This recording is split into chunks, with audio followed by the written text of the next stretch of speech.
네, 안녕하세요, 여러분. 오늘은 통전적 선교 신학에 대해서 좀 살펴보겠습니다. 그동안에 우리가 에, 여러 가지 현대 선교에서 다루어졌던 목표들을 살펴보았습니다. 에큐메니칼 진영에서 선교의 목표로 여겨지고 있는 인간화, 정의, 평화, 창조 질서 보전, 그리고 화해, 뭐 이런 것들을 살펴봤고요. 또 복음주의 진영에서 목표로 많이 설정되었던 복음화, 또 건강한 교회 세움, 하나님께 영광 이런 것들을 살펴보았습니다. 양쪽에서 서로의 관심이 상당히 다른 것을 보게 됩니다. 에큐메니칼 진영은 주로 사회 문제에 관심이 많고 사회를 어떻게 잘 사는 곳으로 변화시킬 것이냐 여기에 관심이 있고요.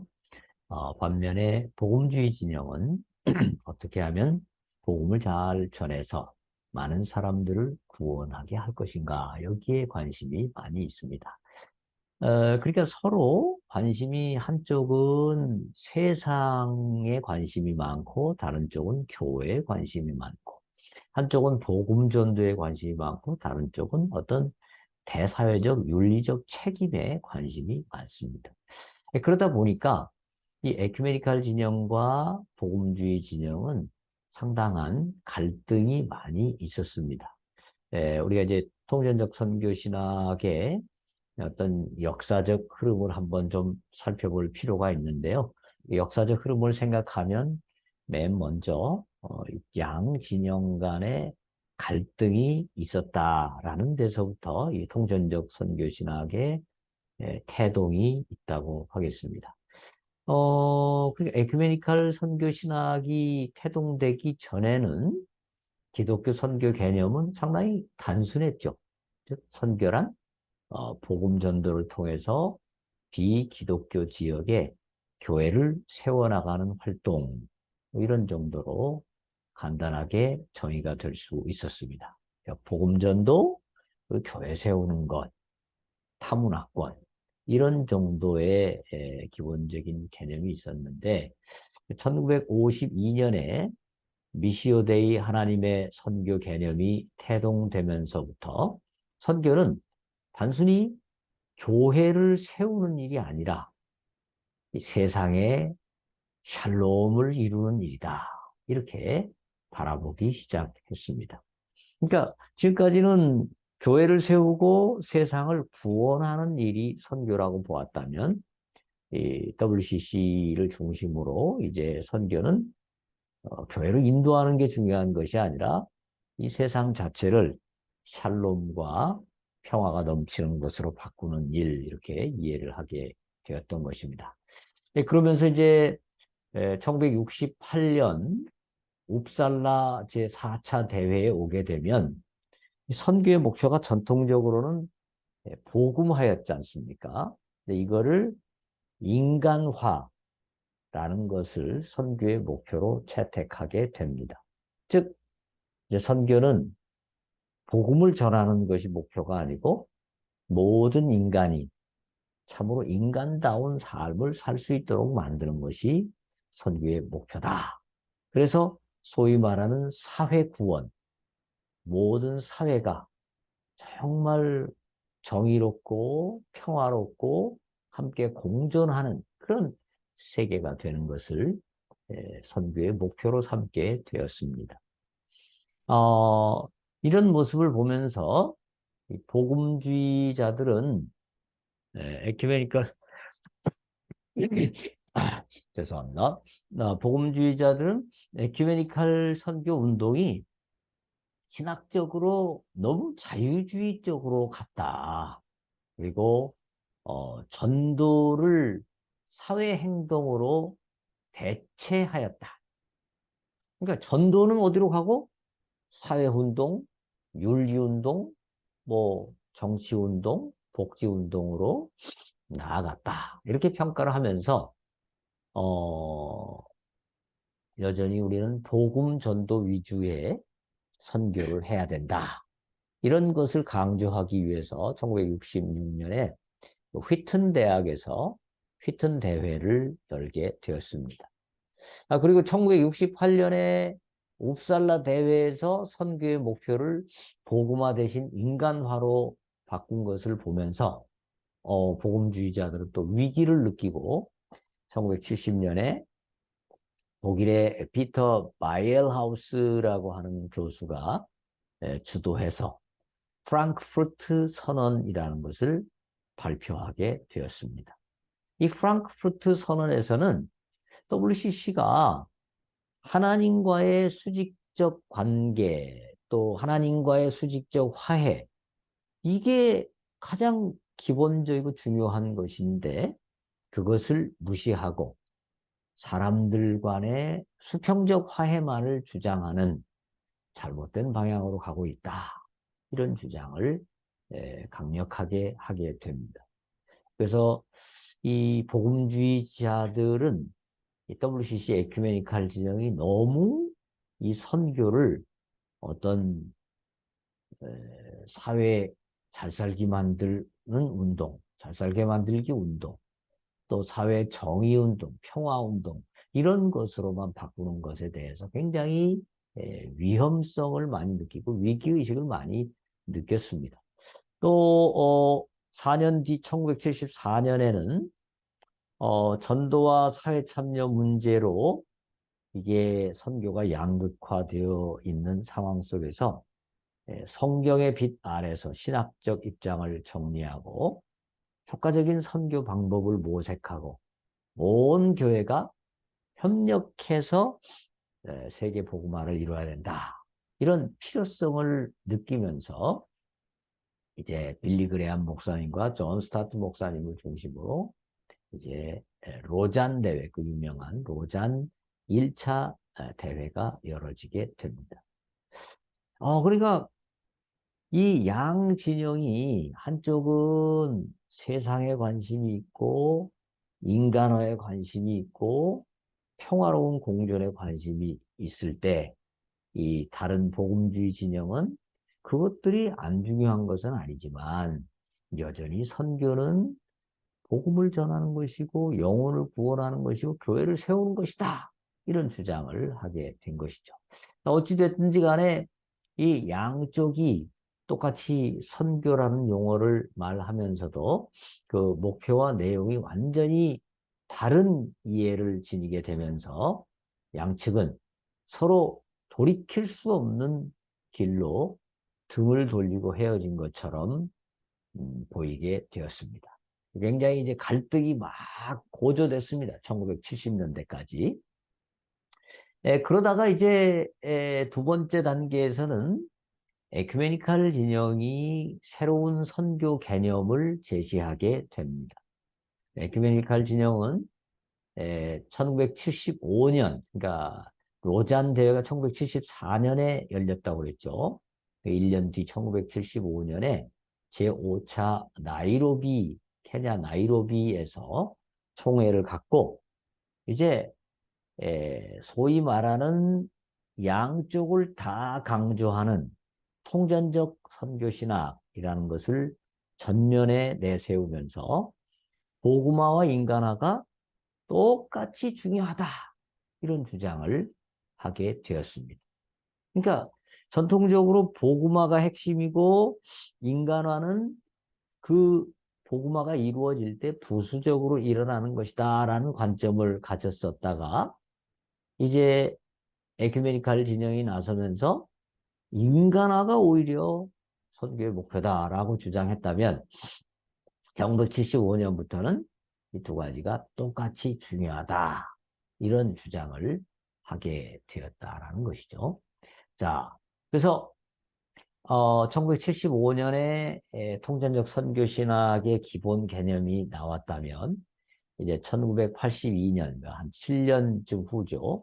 거기에서 WCC가 선교에 관한 공식 문서를 발표했는데요. 그 문서의 이름이 선교와 전도 에큐메니칼 학원이라고 하는 문서입니다. 이 문서에 보면 이런 내용이 나와 있습니다. 교회는 복음 전도와 사회 행동 사이의 해묵은 이분법을 극복하기 위하여 세상의 가난한 사람으로부터 전혀 새롭게 선교하는 방법을 배우고 있다. 그러면서 예수 안에서 영적인 복음과 물질적인 복음은 나누어질 수 없는 하나의 복음이다. 이렇게 말을 하면서 통전적 선교신학의 당위성을 주장하기 시작했습니다. 예수님 안에서 영적인 복음과 물질적인 복음은 나누어질 수 없다. 즉, 복음은 영적인 구원도 베풀지만 물질적인 구원도 베푸는 것이다. 뭐 이런 주장이죠. 네. 근데 이거는 성경적으로 어, 지지받기가 좀 어렵죠. 성경에서 어디 하나님의 자녀로 구원을 받는 영적인 복음을 받을 때 물질도 함께 주어진다라는 성경 말씀이 있나요? 물론 물질도 후에 이제 구원받은 사람이 열심히 성실하게 열심히 일을 하면 물질도 복을 받을 수 있죠. 그러나 우리 주님께서는 오히려 가난한 자가 복이 있다. 이렇게 누가복음에서 말씀하셨고 또 좁은 문으로 들어가라. 오히려 우리 신앙의 선배들은 복음을 받아들인 후에 오히려 물질적으로 더 어려워진 경우 그런 경우 많이 있었지 않습니까? 그래서 이 영적인 복음과 물질적인 복음은 나누어질 수 없다. 이런 주장은 성경적으로는 지지받기가 좀 어려운 그런 주장으로 보입니다. 근데 하여튼 어찌됐든지 간에 WCC는 이 두 가지가 하나다. 이렇게 주장하면서 통전적 선교를 주장하게 됩니다.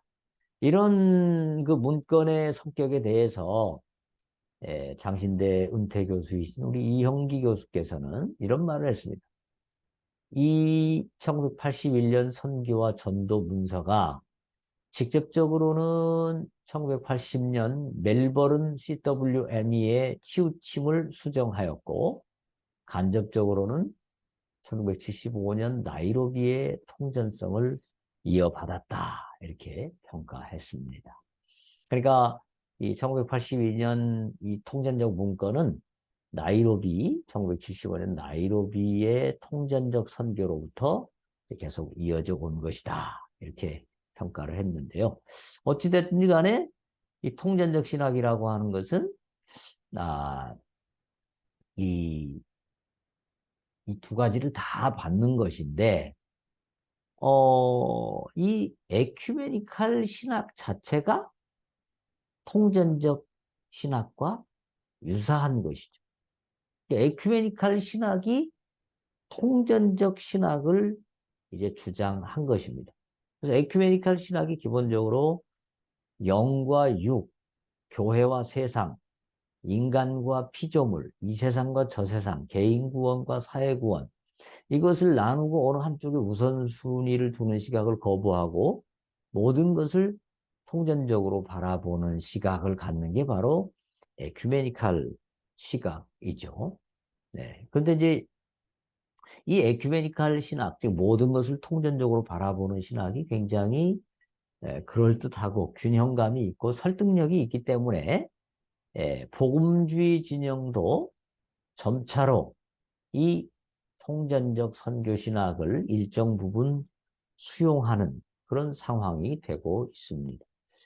이 맨 처음에 1952년에 미시오 데이 하나님의 선교 개념이 나왔을 때 복음주의 진영은 이거를 상당히 거부했습니다. 왜냐하면 이게 선교의 목표를 복음화해서 그냥 샬롬으로 바꾸었기 때문에 거부했는데 오늘날에는 복음주의 진영도 미시오데이 하나님의 선교 개념을 수용하는 경향을 보입니다. 또 통전적 선교 신학에 대해서도 원래 복음주의 진영은 이 개념을 받아들이지 않고 많이 망설였습니다. 예. 그래서 1974년 제1차 로잔 대회가 있었을 때부터 로잔은 두 가지를 같이 말했습니다. 즉, 복음 전도와 사회적 책임은 우리 교회의 책임이다. 우리가 그동안의 사회적 책임을 등한시했던 것을 회개한다. 이런 이야기를 했고요. 그러나 동시에 로자노는 6항에서는 교회가 희생적으로 해야 할 일 중에서 복음 전도가 최우선이다. 이런 또 복음 전도 우선의 어떤 선언도 합니다. 그러니까 로자는 복음 전도가 우선이다라는 말도 하고 또 복음 전도와 사회적 책임이 다 우리 기독교인의 책임이다라는 이런 통전적 관점도 이야기를 하면서 우선이냐 아니면 통전적이냐 이 둘을 명확하게 밝히기보다는 이 둘을 다 그냥 이야기하면서 불편한 합의를 또는 적당한 봉합을 한 측면이 없지 않았습니다. 근데 이제 1989년 마닐라 로잔 2차 대회에서 복음 전도의 우선성을 선언하면서도 사회적 책임 부분도 균형 있게 강조하고자 했습니다. 그러니까 이제 복음주의 진영이 특별히 로잔 진영은 1975년부터 복음의 우선성을 강조하면서도 점점 이 통전적 또는 총체적 이 신학적으로 나가는 경향을 보였습니다. 그래서 서울신대 박영환 교수는 이런 이야기를 했습니다. 1989년에 성 안토니오 CWM이 대회와 마닐라 로잔 2차 대회가 양 진영에서 각각 열리면서 양 진영이, 즉 양 진영이라는 건 뭐죠? 복음주의 진영과 WCC 진영이죠. 양 진영이 하나의 통전적 선교 신학으로 바라보게 하는 통합적 결과를 도출하게 되었다. 그 이제 복음주의 진영도 통전적 관점으로 점점 가게 되고 WCC는 뭐 원래 처음부터 통전적 관점이니까 이 양쪽이 다 이제 통전적 관점으로 보는 경향이 나타났다라는 것입니다. 그 후 2000년에 들어서면서부터 복음주의 진영은 통전적 선교 신학을 좀 더 적극적으로 수용하게 되었습니다. 2001년에 9.11 사태가 일어난 직후에 영국 옥스퍼드에서 결성된 미가 네트워크, 그 다음에 2004년에 있었던 파타야 대회, 그리고 2010년 제3차 로잔 대회인 죄송합니다. 케이프타운 대회에 오면 공전적 선교가 더욱 적극적으로 수용되는 경향을 보이게 됩니다. 특별히 이 케이프타운 선언에서는 복음주의가 그동안에 강조했던 복음 전도의 우선성에 관한 언급을 전혀 하지 않습니다. 즉, 우선성을 다 이제 배제하고 좀 더 통전적인 접근, 통전적인 관점을 많이 나타낸다는 점에서 복음주의 진영이 통전적 선교를 공식적으로 천명한 것이다. 이렇게 평가할 수 있겠습니다. 자, 이 통전적 선교라고 하는 것을 이제 좀 평가를 해본다면 이것은 기본적으로 에큐메니칼 진영이 처음 시작해서 내놓았고 복음주의 진영이 점점 따라간 신학이다. 이렇게 정리를 해볼 수가 있겠습니다.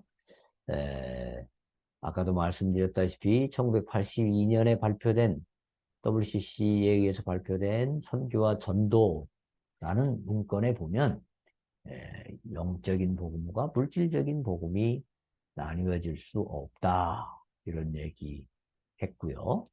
그 다음에 이제 1975년에도 이미 그 통제적 선교 견해를 얘기했다고 했죠. 그런데 사실은 WCC의 통전적 선교 개념은 1975년에도 이미 일정 부분 나타났었습니다. 예를 들면 1973년 방콕에서 새로운 구원 개념을 제시했는데 이때 나타난 구원 개념이 뭐냐면요. 영과 육의 구원, 영적 구원과 물질적 구원, 개인 구원과 사회 구원을 모두 함께 강조하는 통전적 선교 개념을 지니고 있었습니다. 그래서 이 방콕은 복음의 사회적, 경제적, 정치적 함축성에 대한 우리의 집중은 구원의 인격적 영원성의 차원을 결코 부인하는 것이 아니다. 그러니까 구원의 어떤 영원성, 영적 차원과 구원의 사회, 경제, 정치적인 차원을 함께 추구하는 것이 방콕의 구원 개념이고요.